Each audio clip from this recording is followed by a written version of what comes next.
بسم اللہ الرحمن الرحیم الحمد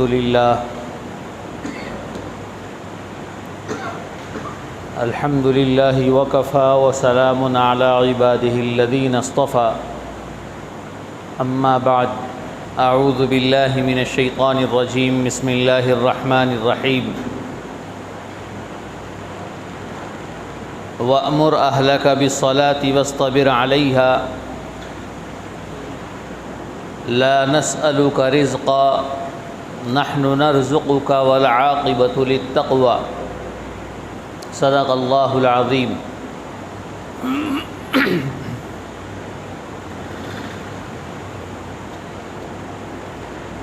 محترم سامعین اکرام، عزیز بزرگان دین،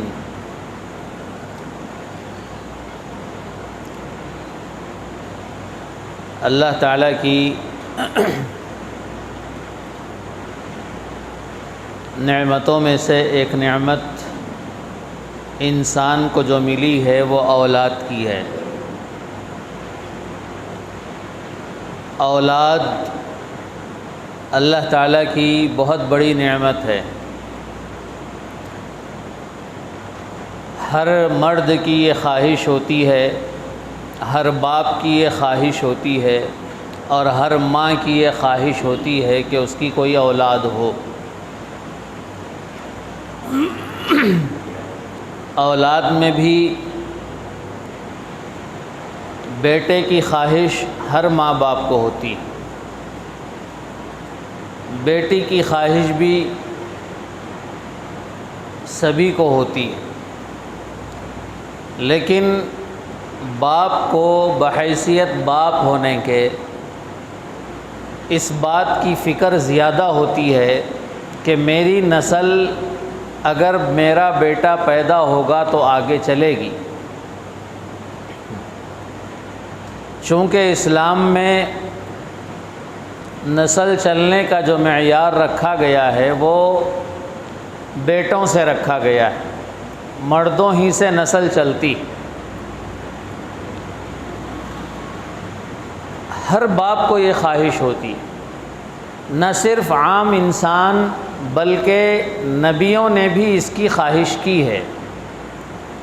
نبی بھی بار بار یہ دعا کرتے رہے کہ اے اللہ مجھے اولاد دے دے۔ حضرت ابراہیم نے بڑھاپے تک اللہ تعالیٰ سے مانگا، حضرت زکریا نے مانگا، اور خود حضور پاک صلی اللہ علیہ وسلم بھی مانگتے رہے۔ حضرت عائشہ کی تمنا تھی کہ انہیں کوئی اولاد ہو جائے، لیکن حضرت عائشہ کو اولاد نہیں ہوئی۔ تو یہ جو اولاد اللہ تعالیٰ کی طرف سے ملتی ہے یہ بہت بڑی نعمت ہے۔ یہ نعمت انسان کو اللہ کی طرف سے امانت کی شکل میں ملتی، یہ اللہ کی امانت ہے۔ ماں باپ اس کے مالک نہیں ہوتے، ماں باپ اولاد کے مالک نہیں ہوتے۔ کوئی باپ یہ نہیں کہہ سکتا، کوئی ماں یہ نہیں کہہ سکتی کہ میرا بچہ ہے میں جو چاہے کروں، میرا بچہ ہے میں چاہے اسے ماروں چاہے پیٹوں۔ نہیں، اس بات کا اختیار نہیں ہے۔ ہاں، تربیت کا حکم ہے، تربیت کے لیے اگر کبھی بچوں کو مارنا پڑے تو اس کی اجازت ہے، مار سکتے ہیں، لیکن اگر کوئی ماں باپ اپنے بچے کا ہاتھ قطع دیں بلا وجہ، اس کی اجازت نہیں ہے۔ شریعت کی نظر میں وہ ماں باپ مجرم ٹھہریں گے، اولاد کا قاتل مجرم ٹھہرے گا۔ جس طریقے سے ایک عام انسان کے قتل کا بدلہ قتل ہے، ایسے ہی اولاد کے قتل کا بدلہ بھی قتل ہے۔ باپ کو اس وجہ سے نہیں چھوڑا جائے گا کہ اس نے اپنی اولاد کو قتل کیا ہے تو لہذا چلو اس کی سزا کم کر دو، نہیں، اس کی اجازت نہیں ہے۔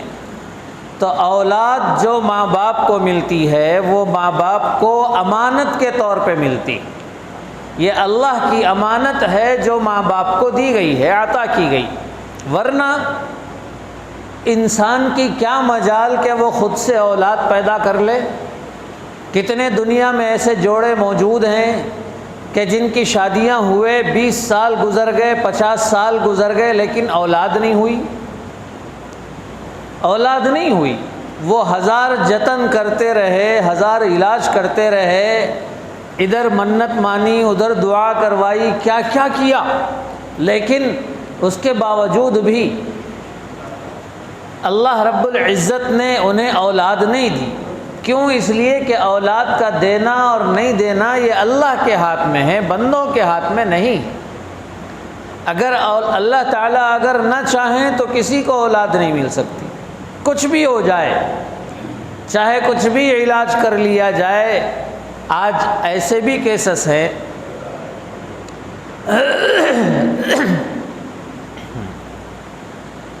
کہ میڈیکل سائنس نے اتنی ترقی کر لی، لیکن اتنی ترقی کے باوجود بھی آج بھی ایسے ماں باپ ہیں جو بے اولاد کے ہیں، آج بھی ہیں دنیا کے اندر۔ سائنس نے ترقی کر لی خوب، لیکن اللہ رب العزت کی مرضی جہاں شامل حال نہیں ہوتی وہاں پر اولاد اپنے ہاتھ میں نہیں ہوتی، اللہ رب العزت کی مرضی پہ منحصر ہوتا ہے۔ اور کبھی دل میں خیال آتا ہے، کبھی انسان کو یہ خیال آتا ہے، ماں باپ کو یہ خیال آتا ہے کہ بھئی ہمیں اولاد کیوں نہیں مل رہی۔ ادھر دعا کرائی، 1000 مرتبہ رو رہے ہیں، مانگ رہے ہیں، دنیا کی دولت خرچ کر دی، لیکن اولاد نہیں مل رہی ہے۔ تو میرے دوستو، انسان کے ذہن میں یہ سوال آتا ہے کہ بھئی کیوں نہیں مل رہی ہے اولاد؟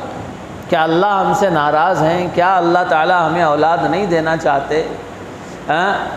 اور یاد رکھیے یہ بات کہ اگر اولاد نہیں ہو رہی ہے تو ماں باپ میں سے کسی ایک کو بھی نہیں کوسا جائے گا۔ شوہر بیوی کو نہیں کہے گا کہ نعوذ باللہ منحوس عورت ہے جس کی وجہ سے اولاد نہیں ہو رہی، ہرگز نہیں کہہ سکتا۔ بیوی شوہر کو منحوس نہیں سمجھ سکتی، اور ایسے ہی کسی خاندان کو منحوس نہیں سمجھا جا سکتا کہ میں نے کہاں شادی کر لی، نحوست ایسی ہے کہ اولاد ہی۔ ایسے الفاظ ہم نے سنے ہیں لوگوں سے، ہرگز نہیں۔ یہ قابل مواخذہ ہے، یہ جرم والی بات ہے جو زبان سے ایسی نکلتی۔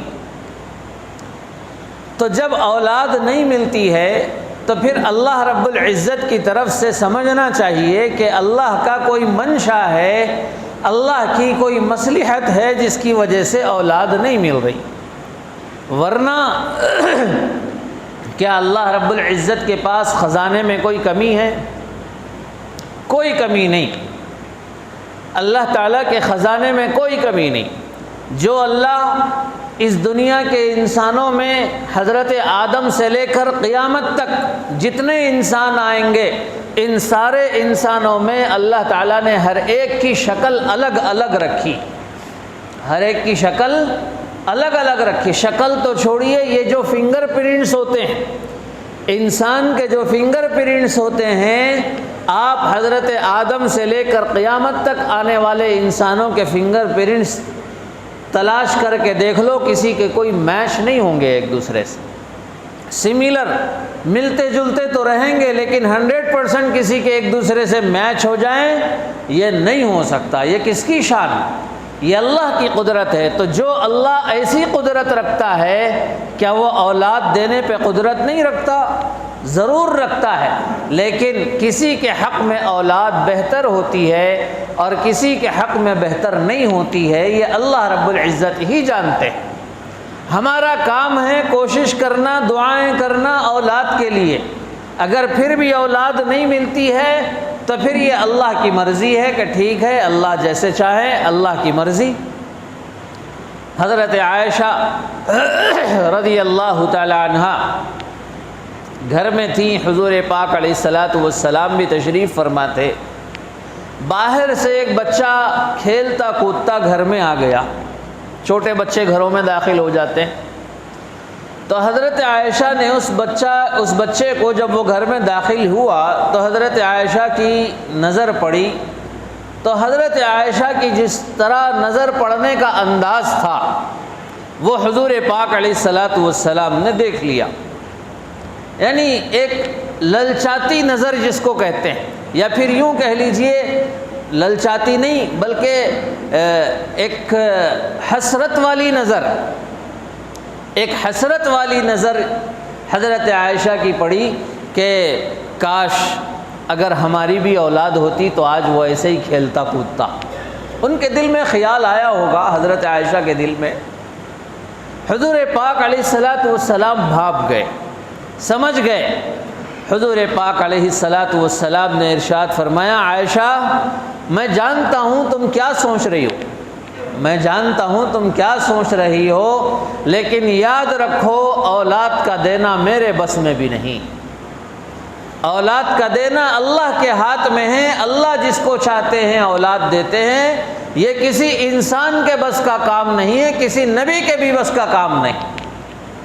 نبی بھی کسی کو اولاد نہیں دے سکتا، نبی کے پاس بھی اتنی طاقت نہیں کہ وہ کسی کو اولاد دے دے. ہاں دعا کر سکتا ہے، اللہ تعالیٰ سے مانگ سکتا ہے، لیکن نبی کے اختیار میں بھی نہیں ہے کہ وہ کسی کو اولاد دے دے.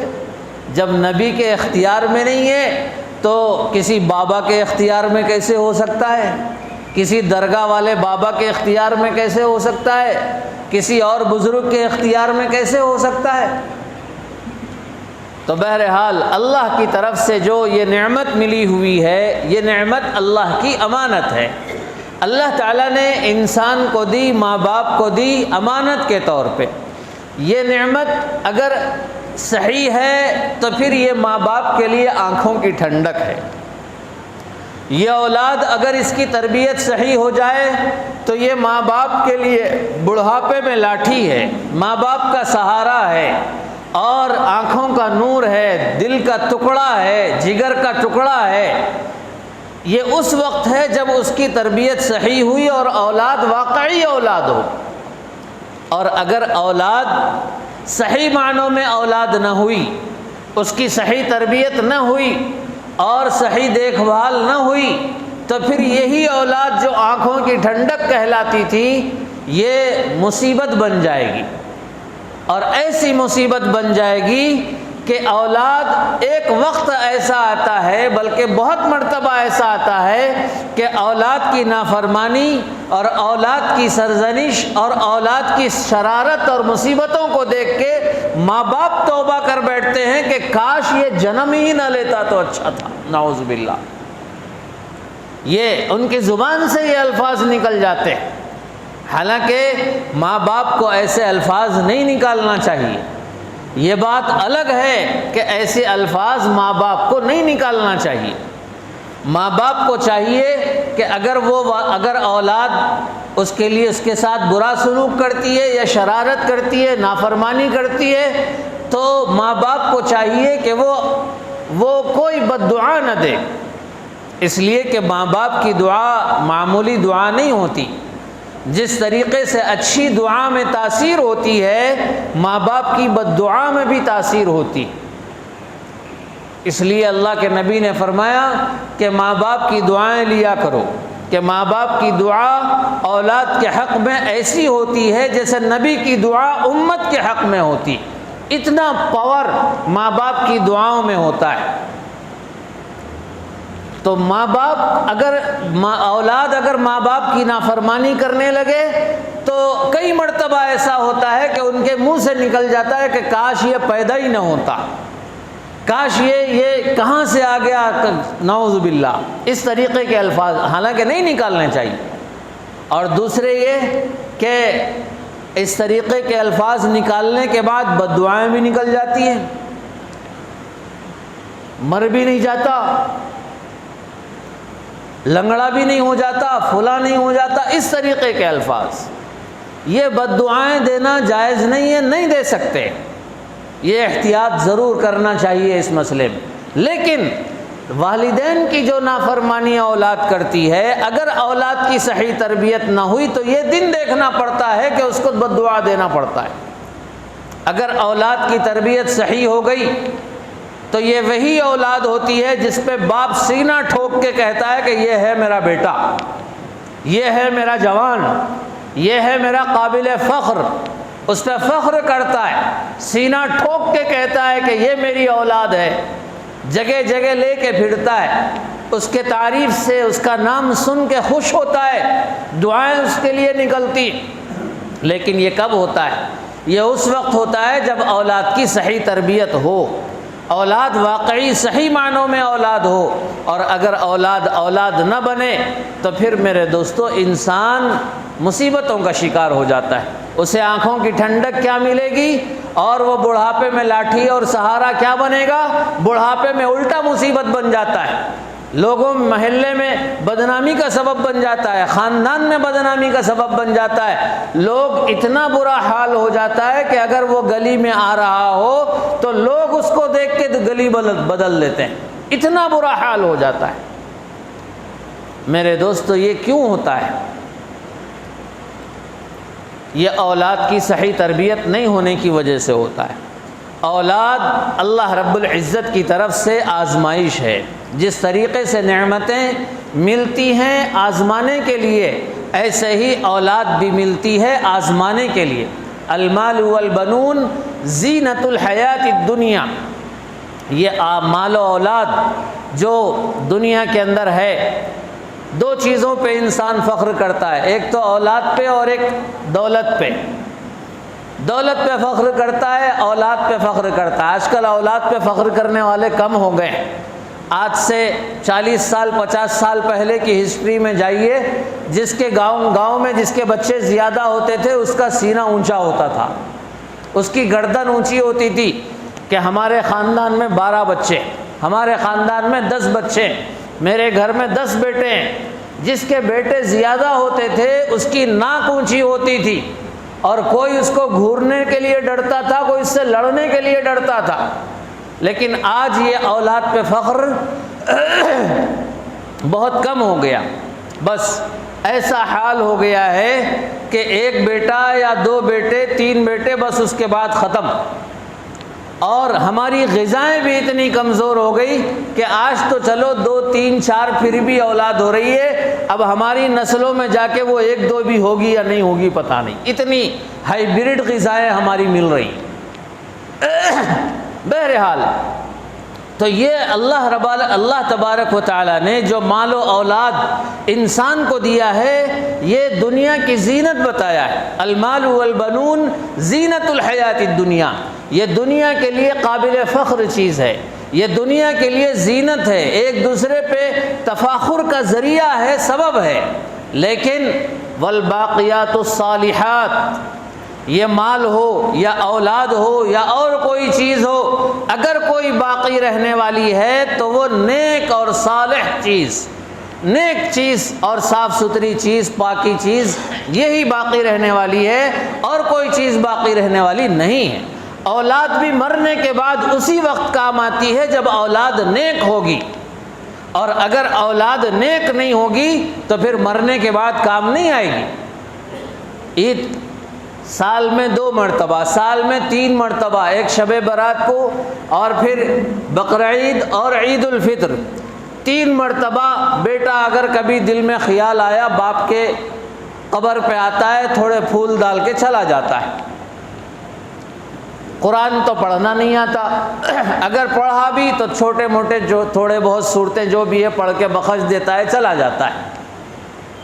اور سال بھر کبھی اس کو توفیق نہیں ہوتی والدین کے لیے دعائے مغفرت کرنے، والدین کے لیے ایصال ثواب کرنے۔ ہاں اگر نیک اولاد ہوگی، حافظ ہونا شرط نہیں ہے، عالم ہونا شرط نہیں ہے، اگر نیک اولاد ہے، اللہ سے ڈرنے والی اولاد ہے، تو وہ سال بھر ایسے کام کرتی رہے گی جس سے والدین کو نیکیوں کا ذخیرہ اکٹھا ہوتا رہے اور انہیں نیکیاں ملتی رہے۔ تو میرے دوستو، اللہ تبارک و تعالیٰ نے جو اولاد عطا کی ہے یہ اللہ کی نعمت ہے، اللہ کی نعمت ہونے کے ساتھ ساتھ اللہ تعالیٰ کی امانت ہے۔ یہ ماں باپ کے پاس اللہ کی امانت ہے، اللہ اسے جب تک رکھنا چاہیں رکھیں گے، اور جب لینا چاہیں لے لیں گے، دینا چاہیں گے دیں گے، نہیں دینا چاہیں گے نہیں دیں گے۔ یہ اللہ کے اپنے قبضے میں ہے، اللہ کی اپنی قدرت میں ہے۔ اولاد کا حق والدین پہ کیا ہے؟ یہ آج بہت ضروری اس بات کی چیز. آج دنیا کی فکر تو ہر ماں باپ کرتے ہیں.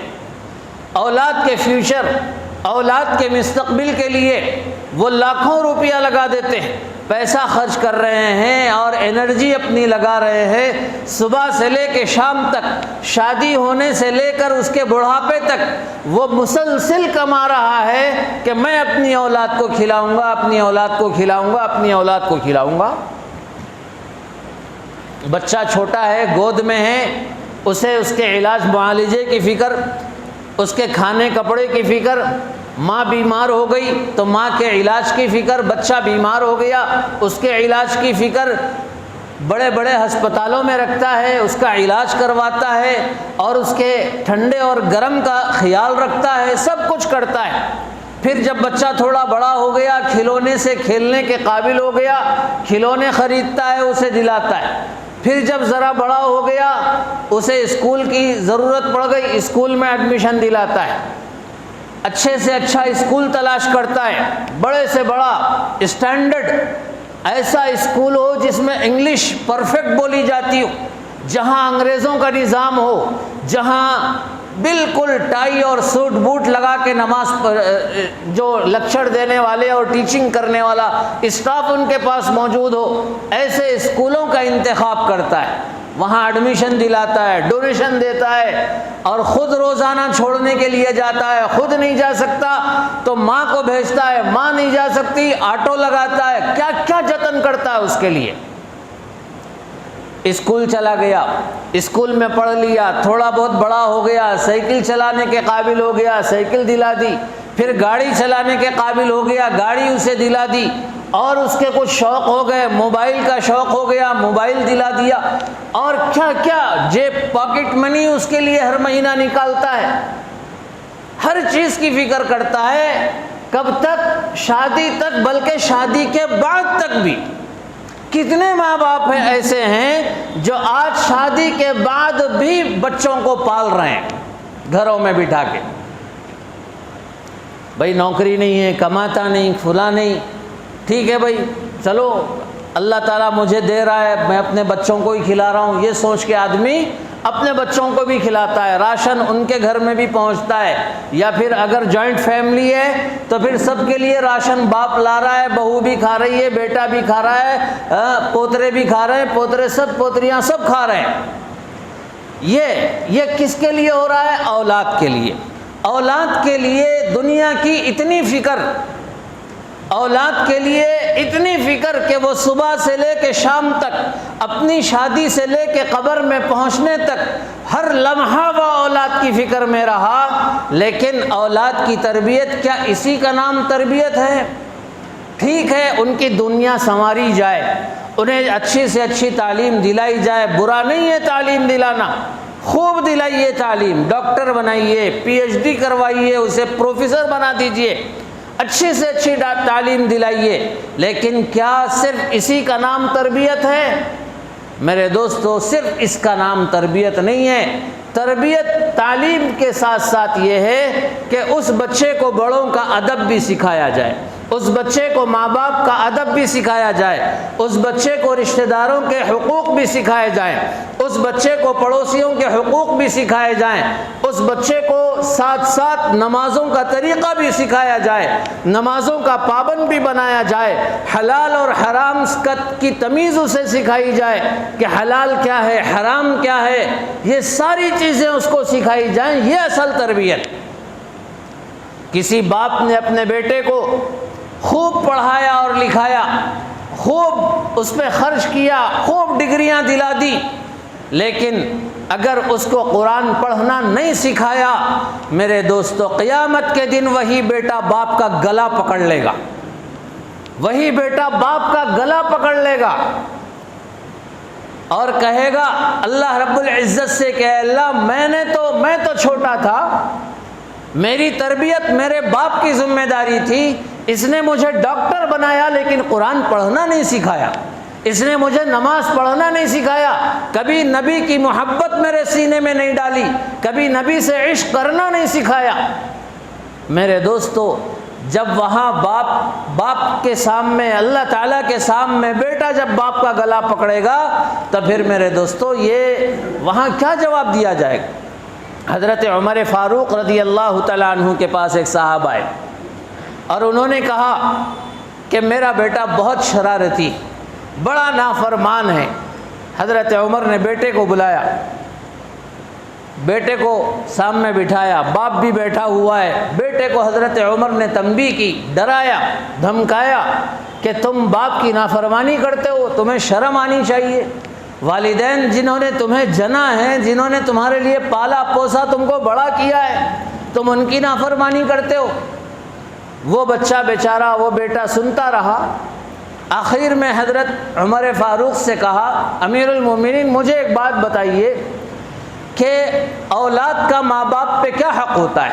ٹھیک ہے، اولاد پہ بھی حق ہے ماں باپ کا، ان کی اطاعت کرنا، فرما برداری کرنا اور ان کا خیال رکھنا، ان کے سکھ دکھ کا لحاظ رکھنا، لیکن ماں باپ پہ اولاد کا کیا حق ہے؟ تو حضرت عمر فاروق نے فرمایا کہ کیوں حق نہیں ہے؟ بہت کچھ ہے۔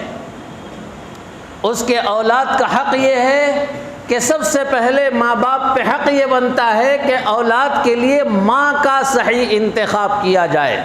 حضرت عمر فاروق کے الفاظ ہیں، ماں کا انتخاب سب سے پہلا حق ہے کہ اولاد کے لیے صحیح ماں کو چنا جائے، یعنی دیندار، اخلاق والی، خاندان والی، شرافت والی، عزت دار خاتون کا انتخاب کیا جائے۔ اور پھر دوسرا حق یہ ہے کہ اس کی صحیح تربیت کی جائے اور اسے سکھایا جائے، اسے پالا پوسا جائے، اس کے ساتھ محبت کی جائے اور اس کی تربیت، تعلیم وغیرہ کا لحاظ کیا جائے۔ تو اس بیٹے نے حضرت عمر فاروق رضی اللہ تعالیٰ عنہ سے کہا کہ امیر المومنین جب یہ اولاد کا حق ماں باپ پہ ہے تو مجھے ٹوکنے سے پہلے آپ کو چاہیے کہ میرے باپ کو ٹوکے، اس لیے کہ اس نے میری ماں کا انتخاب ایسی جگہ کیا ہے کہ جہاں شرافت والے لوگ شادی نہیں کرتے، ایسی جگہ اس نے میری ماں کا انتخاب کیا ہے۔ ایک مجوسی عورت کی باندی، اس سے میرے باپ نے نکاح کیا ہے اور میں اس کا بیٹا ہوں، اور کہا کہ میں جب بڑا ہونے لگا میں کچھ چوریاں کر لیتا تھا تو میرا باپ مجھے ٹوکتا نہیں تھا، مجھے نظر انداز کر دیتا تھا۔ میں کچھ غلطیاں کرتا تھا، گالیاں بکتا تھا تو مجھے باپ شاباشی دیتا تھا، اور آج مجھے یہ کہہ رہا ہے کہ میں نافرمانی کر رہا ہوں۔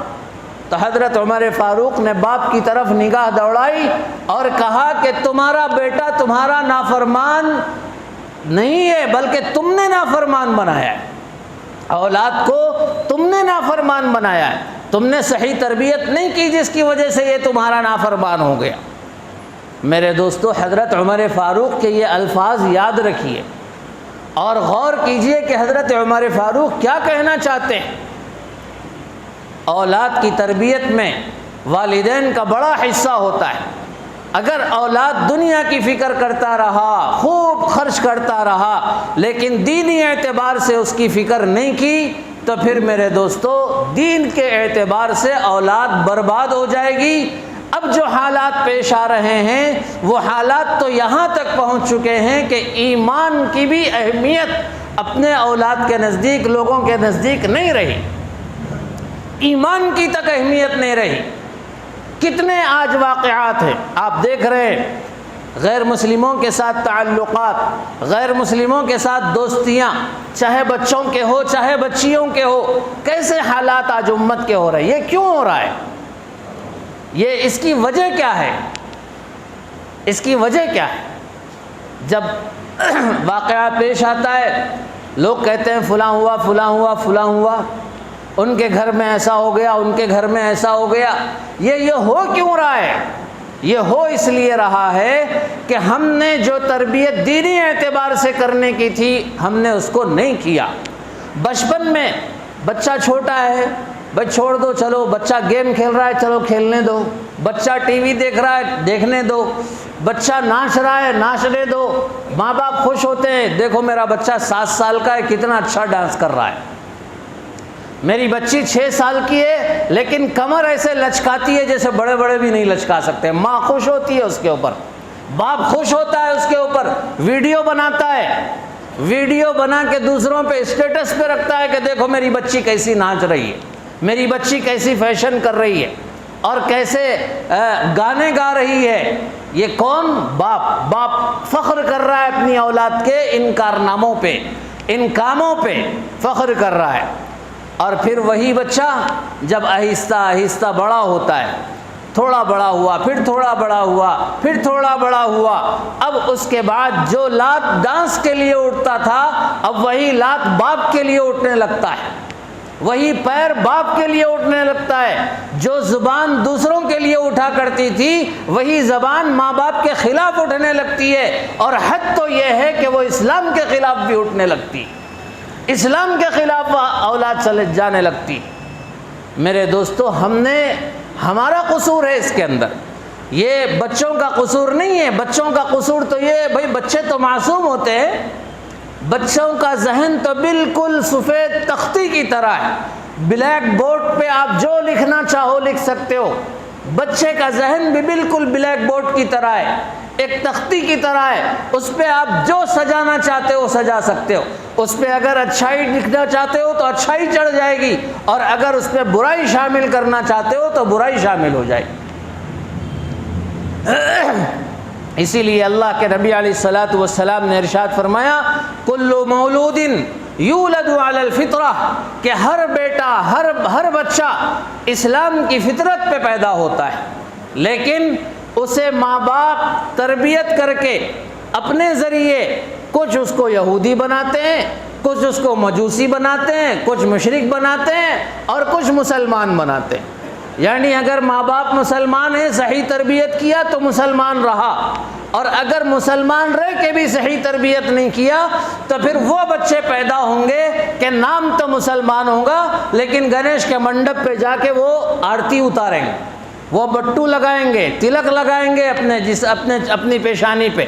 ایسے بچے ہمارے گھروں میں پرورش پائیں گے اگر ہم نے دینی تعلیم سے غفلت برتی, دینی تربیت سے غفلت برتی. آج اگر کوئی ہماری قوم کے لوگ, ہماری قوم کی بچیاں یا ہماری قوم کے بچے اگر غیروں کے ساتھ بھاگ رہے ہیں یا بھاگ رہی ہیں تو قصور ان کا نہیں ہے, ان کے ماں باپ کا ہے, ان کے ماں باپ کا ہے کہ کیا تربیت کی ان کی. اس لیے میرے دوستو, تربیت ضروری ہے, دینی تعلیمی تربیت, دینی تعلیم کی تربیت. انہیں بچپن سے دین سکھایا جائے, اللہ رسول کا ڈر ان کے دلوں میں بٹھایا جائے, ایمان کی حقیقت ان کے دلوں میں بٹھائی جائے. میرے دوستو, جب یہ ہوگا تو پھر آدمی, اولاد اس کی بڑھے گی تو وہ اولاد اس کے لیے نعمت بنے گی, وہ اولاد اس کے لیے آنکھوں کا ٹھنڈک بنے گی, اولاد اس کے لیے آنکھوں کا نور بنے گی, جگر کا ٹکڑا بنے گی. اور اگر یہ تربیت نہیں ہے تو وہی اولاد اس کے لیے رسوائی کا سبب بنے گی, اس کے لیے جہنم کے ایندھن کا سبب بنے گی, اللہ کی پکڑ کا سبب بنے گی. میرے دوستو, اولاد کی تربیت کی فکر کیجئے. اولاد اللہ کی امانت ہے, ہم اولاد کے مالک نہیں ہیں. اللہ نے ہمیں ہماری ملکیت میں نہیں دیا, امانت میں دیا ہے. اس امانت کا صحیح استعمال کیجئے, دینی تعلیم کی فکر کیجئے, اور بچپن سے انہیں برے کاموں سے بچائیے. آج بچوں کو جو موبائل کا شوق جو ہو رہا ہے, اور جو موبائل میں گیموں کا جو شوق بچوں کو ہو رہا ہے, میرے دوستو, نسلوں کو یہ تباہ کرنے والی چیز. ایسے گیم موبائلوں پہ آ گئے ہیں, نعوذ باللہ, بالکل برہنہ ننگے گیمز آ گئے, اور نہ جانے کیا کیا آ گیا موبائل کے اندر کہ بچے راتوں رات اسی میں ملوث. باپ بیچارہ تھک ہار کے آ گیا, سو گیا, ماں تھک ہاری ہے, سو گئی. بلکہ ماں کو کیا کہنا چاہیے, ایک طرف بچہ ادھر پھر رہا ہے, ادھر ماں موبائل میں مصروف. ماں دیکھ رہی ہے, ویڈیوز دیکھ رہی ہے, ہنسی مذاق کے کامیڈی شوز دیکھ رہی ہے, اور ننگے ننگے ویڈیوز دیکھ رہے ہیں, ناچ گانے کے ویڈیوز دیکھ رہے ہیں. اب بتائیے, اولاد فرما بردار بنے گی یا نافرمان بنے گی؟ اس لیے فکر کی ضرورت ہے. اللہ تبارک و تعالی ہم سب کو اپنی اولاد کی صحیح تربیت کرنے کی توفیق نصیب فرمائے, اور ہمیں ہماری اولاد کو ہمارے لیے آنکھوں کا ٹھنڈک بنائے, اور ہمارے لیے نجات کا سبب بنائے اور آخرت میں ہمارے لیے سرور و فرحت کا سبب بنائے۔ وآخر دعوانا ان الحمد للہ رب العالمین۔